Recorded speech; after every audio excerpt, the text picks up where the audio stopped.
Hello, all of my beautiful people, and how are you all doing today? I hope that you're doing very, very well on this wonderful evening. Today, we are going to be reading through some creepypastas. So stay tuned if you want to get scared. Little children, I'll take thee away into a land of enchantment. Come, little children, the time's come to play here in my garden of shadow.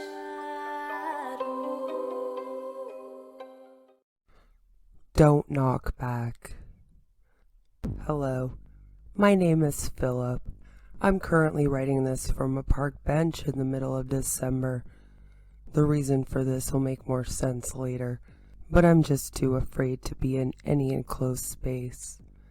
It all started about a month ago. I was in my home browsing through Reddit when I first heard it. A knock. I got up and went to check the front door, but when I opened it, nobody was there. I played it off as my imagination, or the house settling, as this wasn't the first time. I only checked as my wife had left to go to town a little while ago, and I figured she just had her hands full. About 30 minutes later, there was another one. Same situation. I checked, and there was no one. About 5 minutes later, there was a loud bang on the door. I checked, and no one. At this point, I was rather aggravated by it, so to blow off some steam, I knocked back. I wish I never did that. Not even a minute later, there was a knock on my bedroom door from the inside. I was quick to hit the gun cabinet and grab my 1911. I swept the house and cleared each room. I calmed down for a minute when there was another knock. This time, at the back door. I went to check with my weapon in hand, but something was different. The closer I got, the closer it got to my house. Once I reached the door, it was near freezing. I flung the door open and nearly pissed myself. "Honey?" My wife looked at me confused. "What are you doing, Elizabeth?" I asked her. "It started snowing really bad about an hour ago. The front porch was frozen, so I came to the back," she stated. We have a brick patio for the back porch, so while it could have still been frozen, it wouldn't be as bad. "Why do you have your gun?" Elizabeth asked me. "You'll think I'm crazy," I said with a sigh. She puts her hand on my shoulder. "Tell me over dinner." She walks in, and I close the door. We sit down for dinner. She made some soup due to it being cold. I explain what had happened earlier that day. "Honey, I'm sure there's a reasonable explanation," she says, clearly not believing me. "I knew you wouldn't believe me, but I know what I heard." I get agitated as there's a knock on the door. "I'll get it," I say, unholstering my pistol. Before opening the door, I knock back. My second biggest mistake. The snow-covered porch went black through the glass. I opened the door and was met face to legs with something. The only way I can describe it is nightmarish. It was at least 13 feet tall and 6 feet wide. Its arms dragged the ground for about a foot behind it, and its hands were enormous. In my terror, I unloaded a magazine into it. It seemed to only anger the creature, as it let out an ear-piercing shriek. Its most notable feature was its face. Its eyes glowed in neon green, and when its mouth was open, the color was the same. It crouched down and squeezed through the door. Elizabeth screamed in terror. The creature swapped its attention to her. It reached out and grabbed her. I could do nothing but watch as she was turned to a husk. The creature, it took her soul, yet I still heard her voice. "Let me in," it whispered in my wife's voice. I ran out of the house through the back door, grabbing my keys along the way. I got in the car and sped off. The creature wouldn't follow me outside, leading me to believe that it can only follow me inside places. I don't know what to do.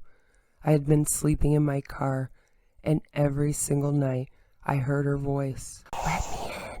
I heard the knocks, and I heard those eyes. I'll never forget those eyes.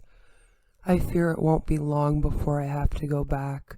They tried taking me into a homeless shelter, but I can't put others' lives at stake for my stupidity. So, just a word of advice. If you ever hear knocking outside, don't knock back.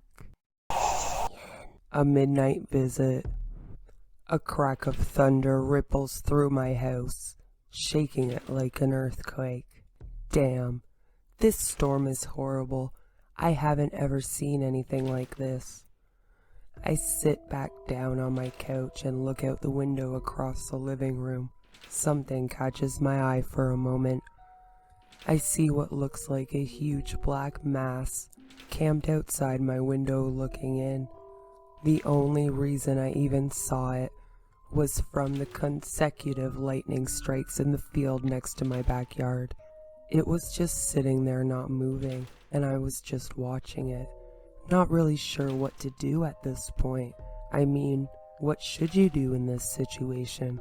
I tried to think rationally. It's probably just in my head. You know, shadows and shit playing with my eyes. Well, that's when I heard it. Hello, Eric. It fucking talked. I started freaking the hell out, 'cause either this was an alien or a demon. I've seen scary movies, and I'm the one that laughs at other people for getting scared.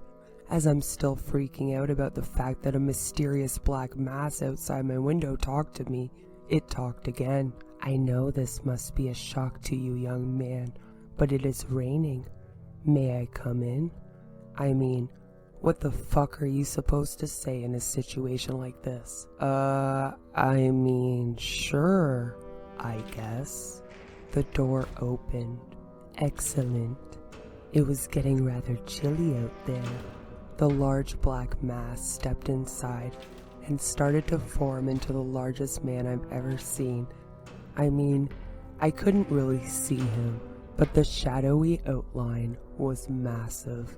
Easily must have been 15 to 18 feet tall. He had to hunch forward as to not hit my high ceiling. You're probably wondering what on earth I am, I suppose. Well, I've gone by many different names. Some of the languages have come and gone. He looked at the clock, and it read 12 o'clock. You know what? You can call me Mr. Midnight. I saw what looked like sand starting to pile up around his feet. Having trouble sleeping, are we? I still have the same shocked expression on my face. How could you possibly know that? I couldn't see his face, but I swear the thing smiled at me. Well, you prayed to me. Indirectly, of course, but I do still answer my prayers. I take them very seriously. I look confused now. I'm going to give you a gift now. It's not going to feel like a gift at first, but in time you will see. He lifted his giant arm and leaned forward what seemed like a few inches, then tapped me on my forehead. I didn't feel anything. He then simply said, "Thank you for your hospitality. I'll see you soon, my child." Then squeezed through my front door and walked into the darkness. I found myself not being able to sleep at all after that visit. Whatever Mr. Midnight did to me, I can sleep at all. I've tried everything you can possibly imagine, from drugs to hypnotherapy to straight up whiskey. I've even tried to knock myself out cold. Nothing works. Nothing I do fixes anything. It's been 13 days. I stopped eating. I think my nails are falling out. Oh God, my hair is falling out. I'm writing this all down because I want you to know, never accept a visit from a midnight stranger. Did I scare ya? This is your reminder to like, comment, and subscribe. I know you're here watching, so do a girl a solid. Thanks. house. Now back to the video. The doppelganger. I wasn't always like this. You see, I was a creature of human form, but not human at all.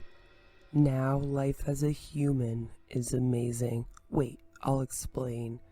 I was a curse somebody put on a gang. I shapeshift and frame people while I keep them asleep somewhere they will be found by authorities.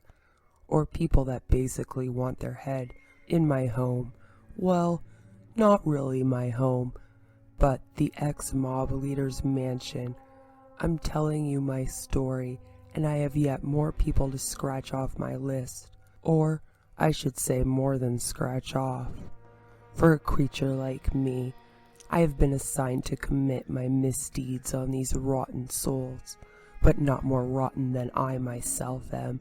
Was an easy and fun job. I'm a menace of sorts, and I sort out those that deserve it once I'm summoned by someone I can't name as part of my deal. Now, for my first act of violence since being summoned, I oozed through the floorboard of the mob boss's room floor while he was enjoying a whiskey, and little did he know what he was in for. The dirty rat mob boss was sat there as I came up in front of him. I wish I had a video of his terrified, pale face. He didn't seem as tough as I was told before meeting him. He of course tried to run, but me being an oozy creature stretched my arm out and hooked him at his collarbone like a caught fish on the fishing hook. He let out a shriek of pain as my sharp fingernails of all 5 fingers tore through his body tissues and grabbed hold of the bone as if my hand was a giant, cruel body piercing shortly after. Before he could even ask what this is about, I ripped out his collarbone and he shrieked yet again. I told him there's something I want to make you watch, and that is your end. I grabbed his ear and with a grin tore it off and pinned him down for his last surgery. I said, "Watch this," and started chewing his ear in my mouth with many jagged and messed up teeth, the cartilage of his ear crunching and making popping sounds, and him moaning made it all the more satisfying to me. Then I looked like him and asked him, "Do you know what this means? And since you're the big evil of the mob, you get the pleasure of getting picked apart alive and watching yourself getting eaten." I started by pulling out his knee bone and munching on it as though it was a bag of potato chips. He tried to scream, but I just choked him and started ripping out parts, starting at his legs and eating them all the way up his body till he was no more. The reason I didn't bother framing the mob boss was because I needed to start somewhere and needed a presentable look for this operation. When I was done with him, I decided to call up the butler. He came in while I was sat smoking a cigar by the fire. Now, the butler was a short, beer-bellied old man with a white beard and was a well-known child predator. The only reason he wasn't in prison was because of the mob boss's connections. So now, for the fun part, I put the butler to sleep with my, let's just call it, magic, and started the process. I pulled a bit of skin off him and ate it. The sleep he was in is like sedation for medical procedures, so he didn't feel a thing. After transforming into him, I prepared him by rolling him up in a carpet I later threw in a dumpster nearby the police station where a corrupt police chief worked that helps the mob with connections. I used the mob boss's phone to text him and said, "Meet me outside the station." I stood right under a CCTV camera, and as he came I started slashing his face with a straight razor I stole from mansion before going out on my mission. The blood sprayed and splattered the sidewalk. Chunks of flesh and skin flew around. I did this intentionally under the camera and let him scream enough so they could see it was the fat butler that did it, or so they think.